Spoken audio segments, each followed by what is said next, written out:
Hello दोस्तों, mysterious history में आपका स्वागत है। जी हाँ दोस्तों, आज हम एक ऐसे शख्स के बारे में बात करेंगे जो जहाज से $2 लाख लेकर कूद गया और फिर कभी ना मिला। दोस्तों, दुनिया भर में ऐसी तमाम खबरें आती हैं जिन पर हमें एक बार तो यकीन नहीं होता कि कहीं ऐसा भी हुआ होगा, लेकिन बाद में हमें यकीन करना पड़ा है। ऐसा ही कुछ हुआ था 48 साल पहले अमेरिका में, जब एक आदमी आसमान में ही गायब हो गया और उसका रहस्य आज भी वैसा ही बना हुआ है। दरअसल साल 1971 में सूट वूट पहनकर एक शख्स अमेरिका के एक एयरपोर्ट पर पहुंचा था। उसके हाथ में काले रंग का बैग था। एयरपोर्ट के काउंटर पर उसने सिएटल जाने वाली फ्लाइट का टिकट लिया। वहां उसने अपना नाम डैन कूपर बताया, लेकिन उसका नाम यह नहीं था। लेकिन लोग आज भी उसे डीबी कूपर के नाम से जानते हैं। जी हाँ दोस्तों, ये बात है डीबी कूपर की। टिकट लेने के बाद वह शख्स फ्लाइट की ओर चला गया। उसके विमान का नाम बोइंग 727 था। उस विमान में सबसे पीछे वाली सीट मिली। वह सीधे जाकर अपनी सीट पर बैठ गया। बाकी यात्रियों की तरह उसने अपना बैग ऊपर ना रखकर अपने पास ही रखा। दोस्तों, विमान ने जैसे ही एयरपोर्ट से उड़ान भरी, डीबी कूपर ने अपना काम शुरू कर दिया। उड़ान के बाद कूपर ने फ्लाइट अटेंडेंट को एक कागज का टुकड़ा दिया। ऐसा माना जाता है कि तब फ्लाइट अटेंडेंट को लगा कि वह कोई बिजनेसमैन है और उसे अपना नंबर दे रहा है। हालांकि अटेंडेंट ने उस कागज को खोल लिया, लेकिन उसे पढ़ते ही वह दंग रह गई, क्योंकि कागज के उस टुकड़े पर लिखा था, मेरे पास बम है। कूपर ने फ्लाइट अटेंडेंट को अपना बैग खोलकर भी दिखाया, जिसमें सचमुच एक बम था। इसके बाद कूपर ने उसे अपनी सारी शर्तें बताई और कहा कि विमान को नजदीकी एयरपोर्ट पर लैंड कराया जाए और उसमें फिर से ईंधन भरा जाए। जी हाँ दोस्तों, उस समय विमानों की ज्यादा चेकिंग नहीं हो करती थी और पैसेंजर भी खुलेआम जहाज में चले जा सकते थे। तो उसके साथ ही उसने $2 लाख, वर्तमान में करीब 1,36,00,000 रुपए और 4 पैराशूट की मांग की।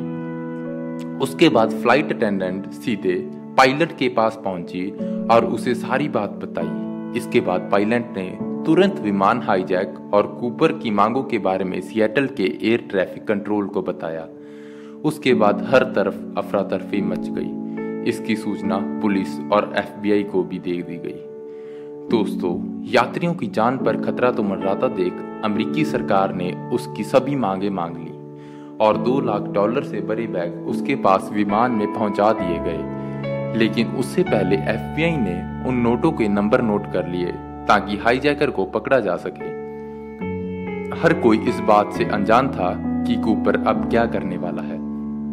सरकार ने जब कूपर की सारी मांगे पूरी कर दी तो उसने पायलट को विमान उड़ाने के लिए कहा। रात का समय था और उसने पायलट को विमान मैक्सिको ले जाने के लिए कहा। उधर अमेरिकी एयरफोर्स ने भी अपने 2 विमान उसके पीछे लगा दिए ताकि लैंडिंग के वक्त कूपर को पकड़ा जा सके। जब विमान हवा में था, कूपर ने यात्रियों को कॉकपिट में जाने को कहा। साथ ही हदायत दी कि अंदर से दरवाजा बंद कर लिया जाए। इसके थोड़ी ही देर के बाद पायलट को विमान में हवा के दबाव पर फर्क महसूस हुआ। जब को पायलट ने बाहर जाकर देखा तो विमान का दरवाजा तो खुला हुआ था।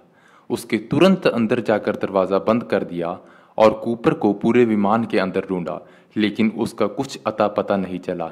वह हवा में ही विमान से नीचे कूद गया था। जी हाँ दोस्तों, कूपर कोई प्रोफेशनल स्काई डाइवर नहीं था, लेकिन वो जहाज से नीचे कूद गया। एयरपोर्ट पर उतरने के बाद विमान के चारों तरफ से घेर लिया। हर किसी को उम्मीद थी कि अब तो कूपर को पकड़ लिया जाएगा, लेकिन वह आसमान से विमान से फरार हो चुका था। हर कोई यह जानकर हैरान था कि आखिर कूपर ने ऐसा कब किया।